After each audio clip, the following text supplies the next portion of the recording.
Sore hari ini saya mau berbicara hal yang paling mendasar tapi paling penting dan banyak kita mungkin tidak mengerti. Judul khotbah saya adalah gereja, ya, atau church. Ya. Saya mau bicara tentang gereja. Apa itu gereja? Apa fungsi gereja? Ya, mengapa ada gereja dan sebagainya berkaitan dengan semuanya itu, ya. Mari saya ajak saudara-saudara untuk membaca lebih dahulu Injil Matius pasal 16 ayat yang ke-18, ya. 马太福音16章18节，我要讲到关于教会，ya. Mari kita baca bersama-sama. Mungkin pakai slide saya saja, pakai slide saya. Coba ditampilkan slide saya. Karena ada sesuatu, ya. Nah, kita baca ayat ini karena ayat ini saya kutip dari bahasa Indonesia sehari-hari. Ya, coba kita baca 2, 3.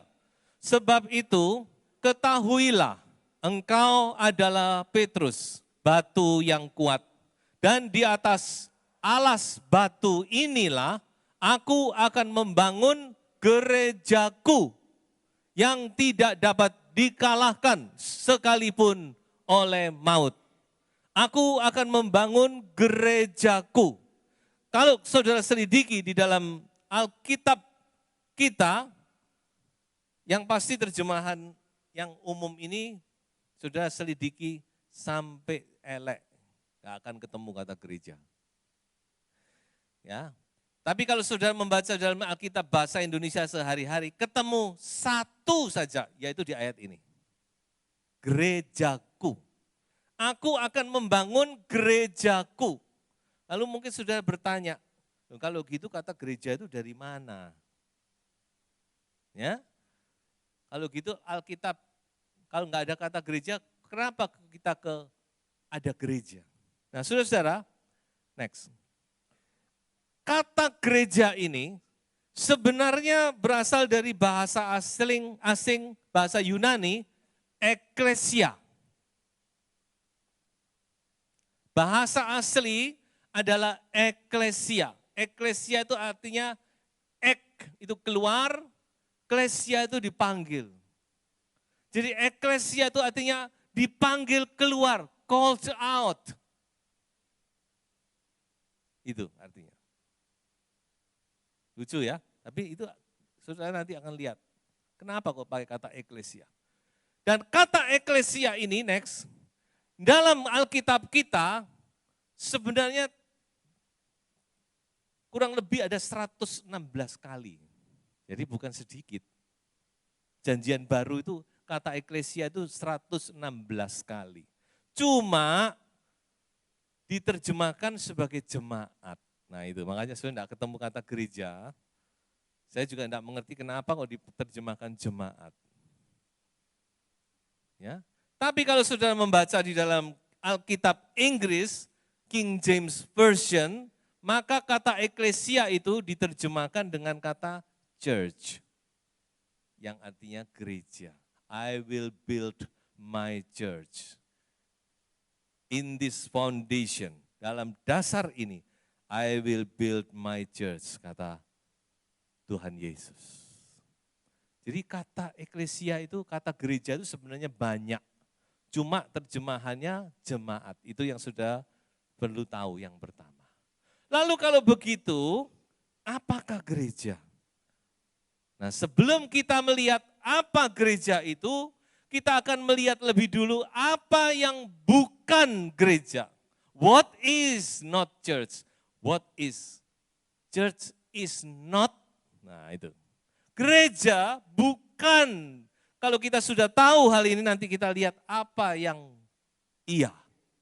Pertama kali yang bukan. Saudara, gereja pertama-tama saudara harus mengerti, gereja itu bukan bangunannya.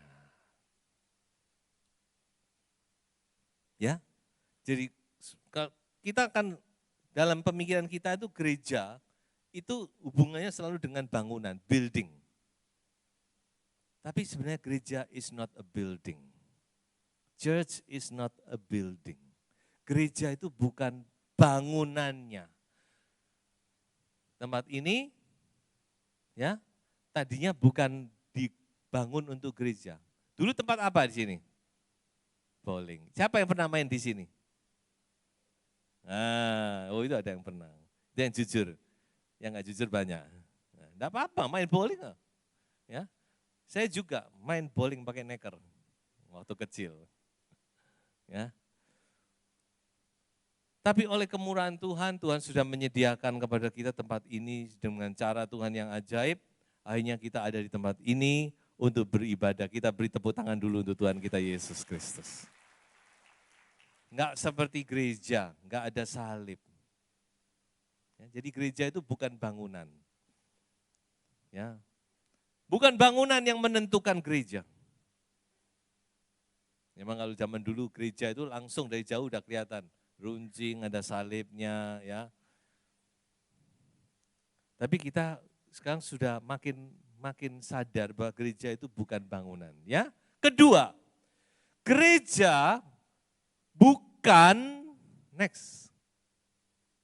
church is not social gathering, bukan perkumpulan sosial, bukan kumpul-kumpul. Ya. Makanya saudara-saudara, kita memang dalam gereja itu kita akan punya komunitas, ya. Tapi gereja itu bukan kumpulan, hanya kumpul-kumpul untuk bersosialisasi, untuk agar punya teman lebih banyak, bukan. Kayak arisan, ya. Mungkin ada kumpulan alumni, sekarang ini, waduh, alumni di mana-mana alumni, ya. Grup alumni mulai dari mahasiswa, SMA, SMP, SD, TK, playgroup semua muncul, saudara-saudara. Ya. Atau kumpulan orang-orang yang punya hobi yang sama, no. Ya. Yang ketiga, gereja bukan business gathering. Ayo ikut persekutuan itu. Di situ banyak orang-orang kaya. Ya, kita cari gangdau di situ. No. Church is not business gathering. Jangan salah. Ya.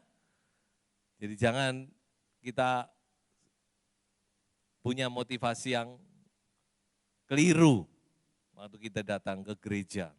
Bukan sekedar untuk cari teman, ya, apalagi cari jodoh di situ. Ya, tapi enggak apa-apa daripada cari jodoh di luar atau di sini, ya. Utamakan produksi dalam negeri. Dan yang berikutnya, church is not just a religious gathering. Bukan hanya sekedar kumpulan keagamaan, walaupun memang termasuk, tapi lebih dari itu. Besok saya akan bicara Yesus dan agama. Ya, kalau saudara mau lebih jelas lagi, datanglah besok. Ya, besok ada makan-makanannya. It's not social gathering. Makan, tapi bayaran dewe, ya. Aku gak tanggung. Lebih dari itu, saudara, ya. Besok itu, besok. Oke. Nah sekarang kalau gitu, apa itu gereja? What is a church? Sebelum kita melihat ini, mari kita membaca Kisah Rasul 7 ayat 38, 使徒行传第7章38节. Ya. Coba kita baca ayat ini bersama-sama. 2, 3. Musa inilah yang menjadi pengantara dalam sidang jemaah di padang gurun di antara malaikat yang berfirman kepadanya di Gunung Sinai dan nenek moyang kita. Dikatakan di dalam ayat ini, Musa itu menjadi pengantara antara Allah dengan bangsa Israel. Dikatakan sebagai sidang jemaat di padang gurun. Dalam bahasa Inggris dipakai the church in the wilderness. Dipakai kata gereja. Gereja yang ada di padang belantara. Siapakah gereja yang dimaksud di sini? Tidak lain adalah bangsa Israel yang dipanggil keluar dari Mesir, dipanggil keluar. Mereka dipanggil keluar, mereka ditebus oleh anak domba Allah. Dan dipanggil keluar dari Mesir untuk menyembah Allah. Itulah yang dikatakan di sini the church in the wilderness. The Israelites who are called out from Egypt, who are redeemed by the blood of the Lamb, called out from Egypt to worship God. That is the church in the wilderness. Itulah yang dikatakan gereja. Itu yang pertama-tama. Gereja di padang belantara. Makanya dikatakan gereja itu namanya eklesia. Orang-orang yang dipanggil keluar. Orang-orang yang called out. Eklesia dipanggil keluar dari Mesir. Dan menjadi gereja. Jadi definisi gereja itu apa? Next. Nah ini. Gereja itu adalah sekumpulan orang yang telah ditebus dan dipanggil keluar. Kalau enggak ditebus, enggak bisa dipanggil keluar. Kalau Israel tidak ditebus, dia tidak bisa dilepaskan dari Mesir. Dicengkram oleh Firaun. Ditebus oleh darah anak domba. Kemudian dipanggil keluar, harus keluar. Musa berkata kepada Firaun, keluarkan bangsaku, let my people go. Keluarkan bangsa ini. Izinkan kami keluar. Tidak boleh terus di Mesir. Makanya dikatakan sekumpulan orang yang telah ditebus dan dipanggil keluar dari gelap kepada terang. From darkness to light. Dan dari maut kepada hidup. From death to life. Itulah posisi Anda sekarang. Anda ada di dalam terang dan Anda ada di bawah kehidupan. Bisa beri tepuk tangan untuk Tuhan kita Yesus Kristus. Jadi itulah gereja. Ya, mari kita bersyukur kepada Tuhan. Tuhan berkata, kamu ini anak-anak terang. Kamu ini terang dunia. Kamu tidak lagi dibawa kematian, tapi dibawa kehidupan. Itu gereja. Ya, jadi gereja ini sesuatu yang luar biasa. Karena ditebus. Dan harganya mahal. Yaitu darahnya Yesus sendiri. Ya. Nah sekarang pertanyaan kita selanjutnya, ditebus itu apa? Kan gitu ya. Ya, kalau saudara beli barang tentu saudara enggak, apa kok beli ini? Yes, pokok aku pengen beli gitu tak. Apa kok pengen beli? Ya karena aku kakein duit. Tidak ada tuh. Ya. Kalau orang membeli sesuatu, membawa pulang suatu, pasti dia punya, dalam pikirannya punya tujuan. Kenapa? Kenapa saya beli ini? Untuk apa nanti di rumah? Nah pertanyaan bagi kita, Tuhan menebus kita, membeli kita dengan darahnya, membawa kita keluar dari gelap kepada terang, dari maut kepada kehidupan. Untuk apa? Apa sih fungsinya? Apa gunanya? Nah, inilah yang ingin saya sampaikan. Ya, saya akan berikan empat hal. Ya, saya usahakan 4 hal ini bisa mewakili. Ya, yang pertama adalah untuk bertumbuh. A church is a place to grow.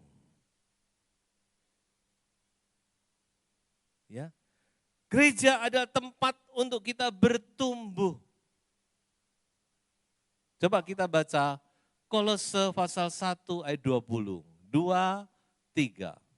Sehingga hidupmu layak di hadapannya, serta berkenan kepadanya dalam segala hal, dan kamu memberi buah dalam segala pekerjaan yang baik, dan bertumbuh dalam pengetahuan yang benar tentang Allah. Kolosisus Icang Seje. Jadi gereja ini saudara-saudara seperti rumah. Kita semua bertumbuh dalam sebuah rumah tangga. Amin. Ya. Sebagian besar dan pada umumnya mungkin ada yang tidak terlalu beruntung. Ya. Mereka harus bertumbuh dalam sebuah tempat penampungan yatim piatu ataupun apapun juga. Tapi itu pun sebuah rumah, benar? Ya, sebuah rumah tangga. Tapi belum tentu yang namanya rumah tangga itu nyaman loh untuk bertumbuh. Makanya tolong saya titip kepada Bapak Ibu sekalian, jadikan rumah tangga Anda menjadi tempat yang nyaman untuk bertumbuh. Ya, buktinya apa? Buktinya banyak anak tidak kerasan dalam rumah. Kenapa? Ya, karena tidak nyaman. Makanya ayo ya, yang masih rumah tangganya masih ada anak-anak, ya, ayo cepat diperbaiki rumah tangga ini. Kalau sudah terlanjur, nasi sudah jadi bubur, coba buburnya dijadikan bubur Agus. Nah ya, lain kali saya mau khotbah tentang bubur menjadi bubur Agus. Atau bubur garlic gitu, ya bubur garlic. Bisa. Ya. Jadi saudara-saudara, rumah itu, gereja itu adalah tempat kita bertumbuh. Bertumbuh apa? Bertumbuh dalam pengenalan akan Tuhan. Di dalam gereja ini kita bertambah-tambah, bertumbuh terus. Mengenal siapa Tuhan kita. Mengenal Yesus. Siapa Yesus itu? Kita bertumbuh menjadi dewasa. Rohani kita menjadi dewasa, menjadi kuat. Bukan terus kanak-kanak. Makanya kalau saudara mau bertumbuh, kalau anak-anak itu mau bertumbuh dengan sehat, apa yang paling perlu? Yang paling perlu apa? Hah? Yang paling perlu anak-anak supaya bertumbuh, tubuhnya, fisiknya sehat, yang paling perlu apa? Makanan. Betul? Kalau anak itu tiap hari cuma makan kerupuk, saya waktu Jemus datang saya kasih kerupuk pasar.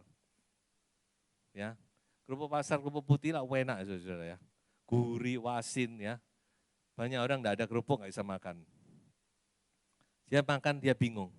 Cik semua, cik kung tuh. Artinya apa? Ini makanan apa kok kosong katanya. Cuma tepung tok katanya. Kok ngerti ya orang itu.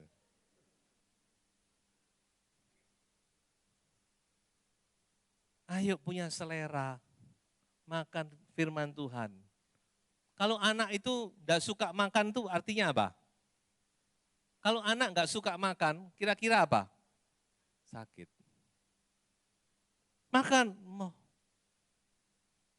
kasih makan 1 sendok, wis mari.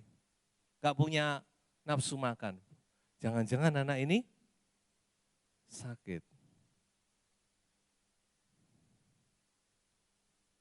Kadang-kadang kita tidak sadar, mungkin rohani kita juga sedang sakit.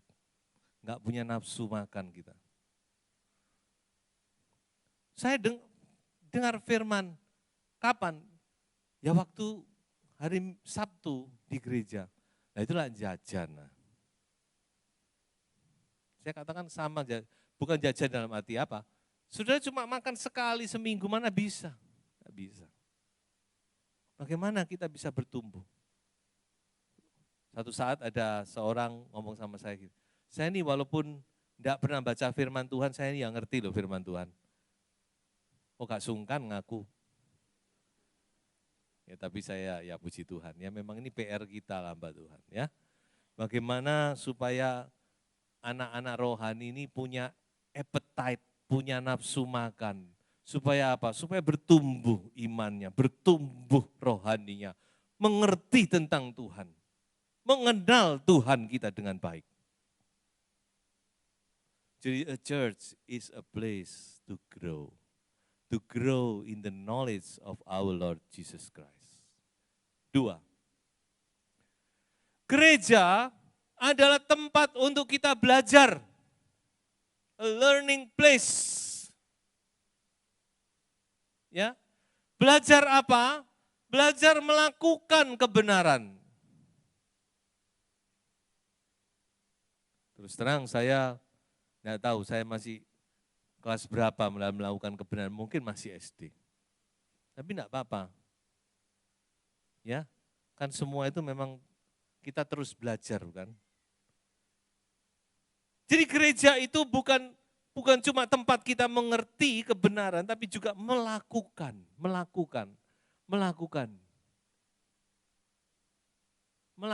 kebenaran. Ketika kita mengerti kebenaran Tuhan, kita mengerti hati Tuhan, kita mengerti maksud Tuhan, ayo kita belajar melakukan. Dan sudah harus mengerti bahwa inti daripada kebenaran firman, intinya itu apa? Kasih. Intinya kebenaran itu cuma satu sebenarnya, kasih.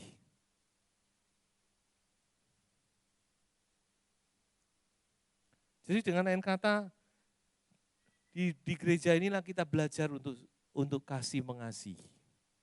1 Tesalonika pasal 4 ayat 9. Tesalonika Jensu 4章9节. Mari kita baca bersama-sama. 2, 3. Tentang kasih persaudaraan tidak perlu dituliskan kepadamu, karena kamu sendiri telah belajar kasih mengasihi dari Allah. Ya, jadi dalam gereja ini, sekali lagi gereja bukan bangunan ya, kumpulan orang yang sudah ditebus. Di dalam gereja ini kita belajar untuk mengasihi. Tadi duet juga berkata tentang kasih, bukan? Kasih bukan sekedar kata-kata. Kasih itu perbuatan.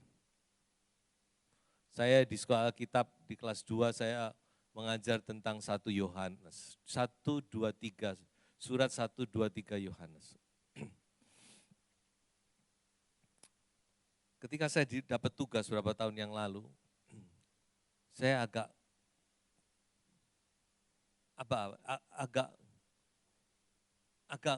kurang sreg gitu loh.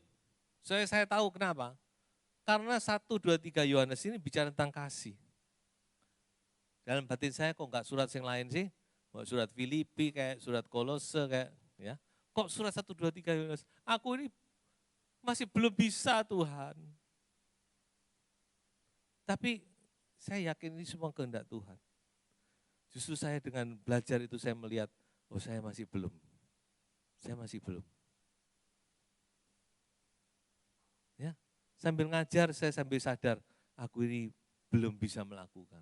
Nah, tapi terus masuk karena saya belum bisa melakukan, anak-anak saya tidak mau mengajar surat ini, tidak bisa, saudara. Ya, jadi gereja ini tempat kita belajar. Mari kita belajar. Belajar kasih mengasihi. Satu dengan yang lain. Itulah inti dari kebenaran. Ketiga, gereja adalah tempat berkarya. A serving place. Saudara, di dalam Matius pasal 25, Matai Fuin, Osucang, mulai ayat 14 sampai ayat yang ke-30, di situ ada perumpamaan tentang talenta. Dikatakan ada seorang keluar negeri ke tempat yang jauh, lalu dia bagikan talenta kepada hamba-hambanya sesuai dengan kemampuan mereka.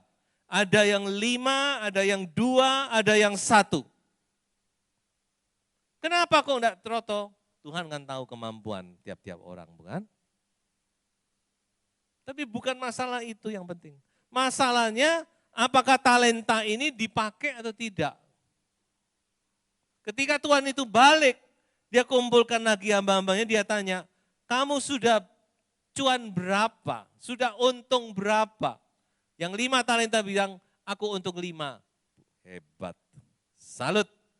Yang 2, saya untung 2. Hebat, salut. Yang 1, sorry Pak Bos.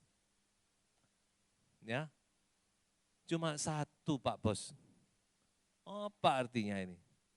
Saya sembunyikan di bawah tanah supaya tidak hilang. Nah ini saya kembalikan. Kamu jahat, malas. Saudara-saudara, saya yakin dan percaya setiap orang percaya itu dipercaya talenta-talenta. Ada yang 5 talenta, ada yang 2, ada yang 1, tapi walaupun apapun juga pasti ada talenta. Nah di gereja ini ada tempat di mana saudara memakai talenta itu. Ya, tidak ada yang tidak bisa melayani. Amin. Loh, nggak percaya. Saya katakan tidak ada yang tidak bisa melayani. Amin. Minimal saudara punya 1 talenta. Enggak tahu 1 talenta itu apa. Mungkin cuma berdoa. Mungkin cuma bersaksi. Mungkin cuma bisa memberi salam. Mungkin cuma bisa say hello. Apapun juga. Saudara pakai. Usahakan pakai talenta itu. Pakai talentamu. Karena satu saat Tuhan akan tanya, berapa untungmu? Ya, dan kiranya kita bisa mempersembahkan keuntungan kepada Tuhan. Dan Tuhan berkata, sabaslah engkau hambaku yang baik dan setia. Masuklah, ikutlah dalam kebahagiaan Tuhanmu. Amin. Bukankah ini yang ingin kita dengar, bukan? Ya. Dan yang terakhir, gereja adalah tempat untuk kita menyembah. A place to worship. That is a church. A church is a place to worship God. Mari kita baca Injil Matius 21 ayat yang ke-13. Coba kita baca ayat ini bersama-sama. 2, 3. Dan berkata kepada mereka, ada tertulis, rumahku akan disebut rumah doa. Tetapi kamu menjadikannya sarang penyamun. Matai Fuin Osi Cang Sesanji. Kita tahu ceritanya. Yesus marah. Kejadian ini terjadi pada minggu terakhir. Ketika dia masuk ke kota Yerusalem, dia 2 kali marah. Pada awal pelayanan, bicara dalam Injil Yohanes. Dan pada akhir pelayanan. Dan dia berkata, rumahku jangan dikotori. Jangan dijadikan tempat ajang bisnis, ajang mencari untung, ajang ini, ajang itu. Tapi rumahku akan disebut rumah doa. Gereja itu adalah rumah doa. Rumah di mana kita menyembah Tuhan. Bukan saya berkata buildingnya, bukan bangunannya. Itu saudara bisa di mana-mana bisa menyembah. Tapi yang building ini fasilitas yang Tuhan siapkan untuk kita bersama-sama menyembah. Makanya kita manfaatkan dengan maksimal. Ya. Mengapa kita adakan midday prayer meeting? Doa tengah hari. Setiap hari setengah 12 sampai setengah 1. Bukan kita kengangguran, saudara. Itu jam-jam orang ngantuk, itu saudara. Tapi untuk membuka tempat ini. Supaya di tempat ini juga setiap hari ada doa.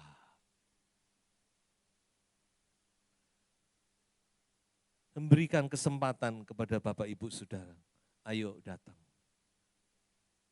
Ya, terutama saudara yang punya beban, sudah tidak bisa berdoa di rumah karena mungkin rame, saudara punya waktu siang di mana sudah istirahat, datanglah bersekutu, datanglah menyembah Tuhan.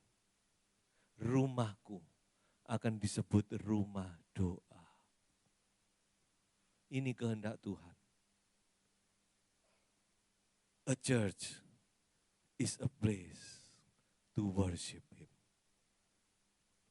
Gereja menjadi tempat untuk kita menyembah Tuhan. Bawa hatimu, bawa hidupmu untuk menyembah Tuhan. Tuhan Yesus berkata, 2 orang bersekutu, berkumpul dalam namaku, aku hadir di tengah-tengah. Ayo kita kembalikan ini, fungsi dari gereja itu kepada yang sesungguhnya. Dan apa yang terjadi? Ya, ketika anak-anak Tuhan mulai menyembah Tuhan. Ayat selanjutnya, 14章14节. Ya, apa yang terjadi? What happened when the church become a worship place? Kita baca bersama-sama. 2, 3, maka datanglah orang-orang buta dan orang-orang timpang kepadanya dalam bait Allah itu. Dan mereka disembuhkannya. Beri tepuk tangan untuk Tuhan kita Yesus Kristus. Ketika umat Tuhan menyembah Tuhan, sembah, maka sembuhlah mereka. Tidak kebetulan cuma selisih 1 huruf, sembah, sembuh. Saudara mau sembuh, sembah dia. Kalau bicara tentang sembuh, bukan cuma sekedar sakit jasmani. Sakit jasmani itu malah tidak terlalu mengkhawatirkan. Yang mengkhawatirkan itu sakit rohani kita. Sudah diikat dengan roh berzina, roh percabulan, roh penipuan, roh kekerasan, roh kemarahan.